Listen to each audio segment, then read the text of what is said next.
Hello everyone, welcome back to the shop. Let's jump into a fun little project for Paso Robles Brewing.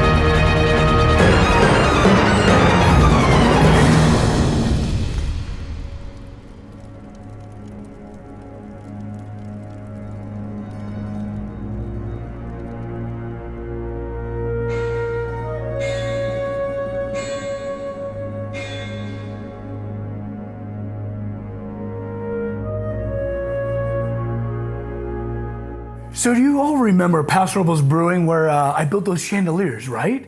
Well, the owner and I are kind of close. I like the guy a whole lot. And he approached me about kind of a fun little commission. He contacted me interested in a customer of the month mug. Something to be coveted, something to be fawned over. Now, see, I was kind of confused. I've always heard employee of the month, not a customer of the month. What does that even mean? And he told me how it works. You know, you go in there, and then when you purchase a couple beers, you are entered into kind of a raffle, if you will. And then once a month, they just draw from this big old hat. Now, if you win, when you show up, you get to have your pint in this like epic Kingstein thing. And that's what he commissioned me. Now, he kind of just set me loose, and what immediately I thought about was to use their glassware, something that they can just drop into a metal sleeve, and then they can just wash the glass and the cup will be fine. They can just kind of give it a little rinse or wipe down and it goes back onto the shelf. So that was my train of thought at first, but there's a catch. There's always a catch. Now when glass is formed, it's darn near liquid. It's like molten honey taking shape. So there's quite a bit of variance. You know, just between these two glasses, there's almost a 16th, which is a mile for my metalwork. So I really had to think, and I worked with different concepts, and I built a template. So it's quite deceiving just how much geometry is involved, which was a fun challenge for my brain to be tantalized with. So I finally had my template, and then I was able to grab myself a fresh sheet of copper, and then sketch it down, and then cut it out.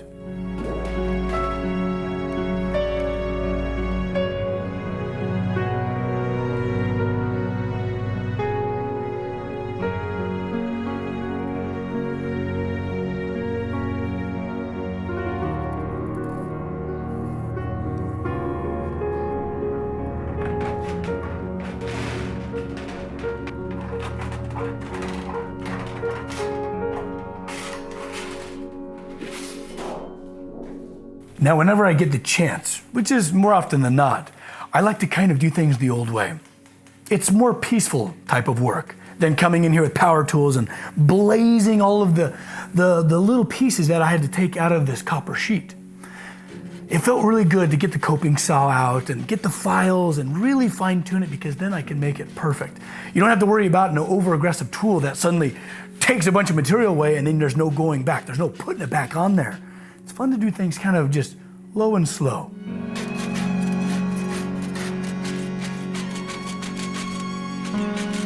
Now, if you look behind me, there's quite a few different files for very different tasks. There's very little crossover between them all because I have convex shape, concave shapes, I have straight, I have squares. A lot of different tools to do a lot of different things. And I was able to almost implement every single one of them on this funny little challenge here, this puzzle, if you will.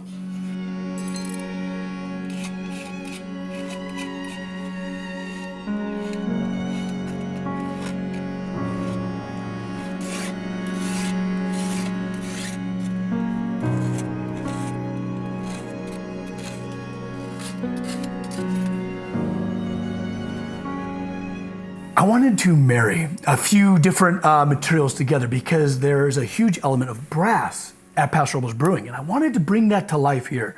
So we got the copper, and I wanted to bring in some brass. Now, when this template is curved on itself, around the glass, imagine a glass is in here. All of these lines are straight, all horizontal meridians. But when you open it up, you can see there's a crown to them. There's a curve. So that when I form that brass, it's actually a compound curve. You have the arch, and then you have the other axis that bends around. So I did a bit of geometry. I was able to get this curve in first so that when it came to wrapping it around the glass itself, I knew it was going to be perfect the first time.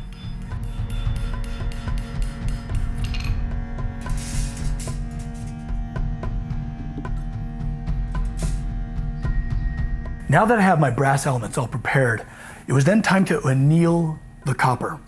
Annealing means I'm going to soften it. What I'm going to do is I heat that whole sheet up with a MAP gas torch and then quickly quench it in water. What this does is usually you see this happening to steel and it hardens it. Well, with copper, it's the perfect reverse. And I was able to make it nice and soft in anticipation for all the texture we're now going to put onto it.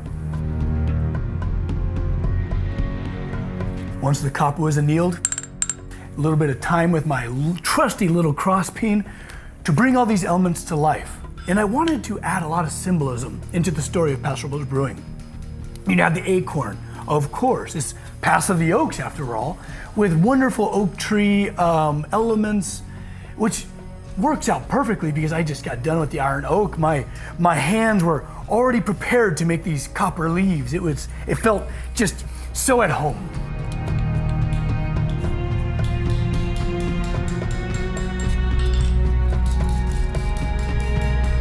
And I did venture a little far away from the oak trees by adding a little hop here. Because, it's a brewery after all. You gotta have a hop.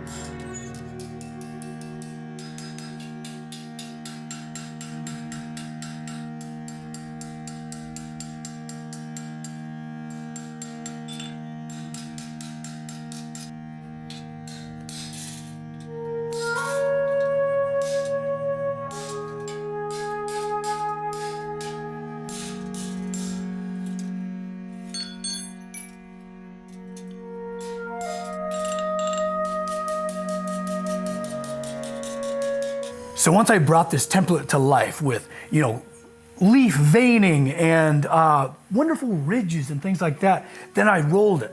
And what I did was I took it's called a straight pin. You see this curve on the inside of here. And I utilized the shelf of my anvil to begin to roll that. Little incremental bends that make this into a circle.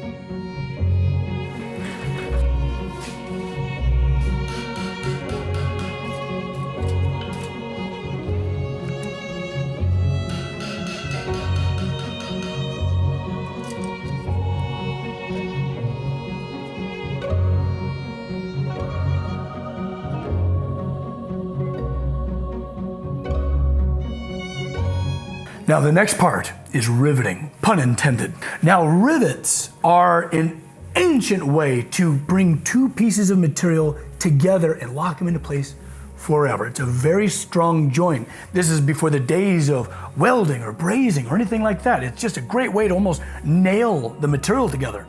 And I ended up using my horn of my anvil to pretty much strike the other end of the rivet up into it by striking the top. It's kind of doing something backwards. It was kind of an interesting little challenge.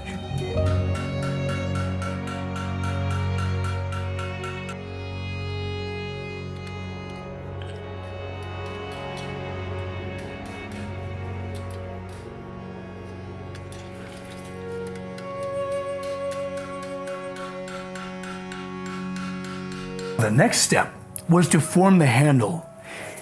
And this is a very important part because this is where the rubber meets the road. This is the intimate part of the cup. The thing that you'll be holding on to, the one you'll be interacting with. You know, you can make this thing as pretty as you want, but if the handle is uncomfortable, you've missed the mark. What I ended up doing was slapping pieces of brass and copper, brass and copper together, and to create this really fun like mosaic of material, and then got everything fleshed out, got it sanded up, because this thing needs to feel really good in your hand.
Then it was time for some pretty serious geometry, all right? You have a lot of elements coming together.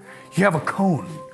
You also then have this pretty much compound bend of these two brass bars that come around and then now need to bend up at a perfect 90-degree angle at the exact width so that it clamps around the handle itself, locking all of the elements into place. It was a lot. This process took quite a bit of trial and error, and that's the way I like to do things. Kind of start outside of the bounds a little bit and slowly work my way in, almost like tuning a radio. You know what I mean? You start with a little bit of static, you go up to a little bit of a static, and then you find the sweet spot right in the center.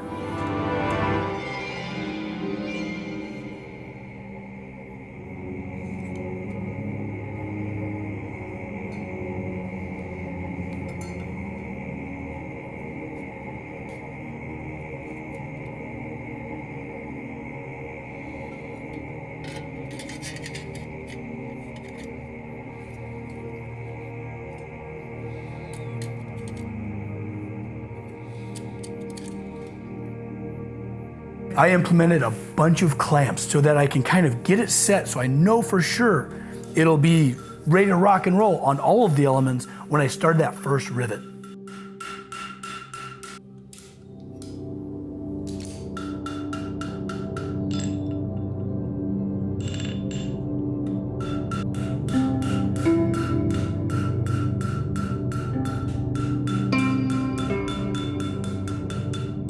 A cup isn't a cup until it's level.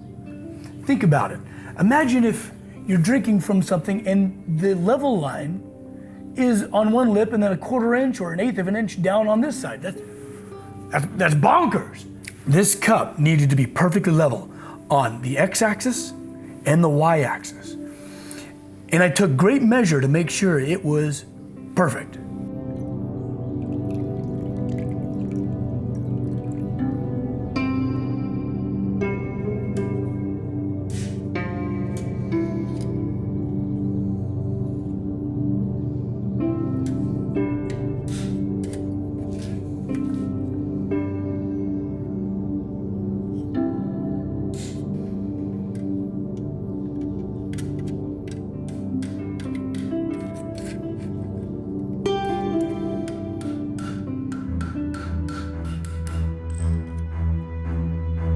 I was shocked at how well it worked, all these little leaflets were able to just lock into place like little springs over this little belly here.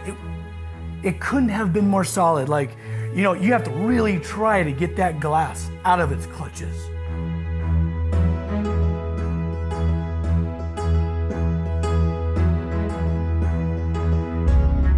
I wish I would have filmed the owner's face. Ryan just about fainted when I handed it over to him. He couldn't have been happier, which makes me the happiest craftsman ever. When the client smiles from ear to ear, I did my job.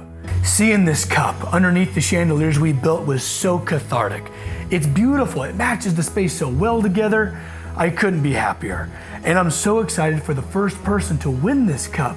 So upon the bottom brass ring, every month, 12 of them, there's gonna be the initials of every winner engraved, carved into the brass around the bottom, so that every year you'll have pretty much a collection, a memory bank from the years past.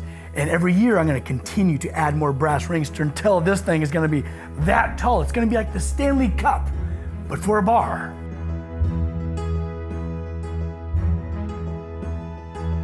This was such a wonderful departure because after the iron oak of being so big and heavy, I was able to utilize fine motor skills to bring something delicate to life.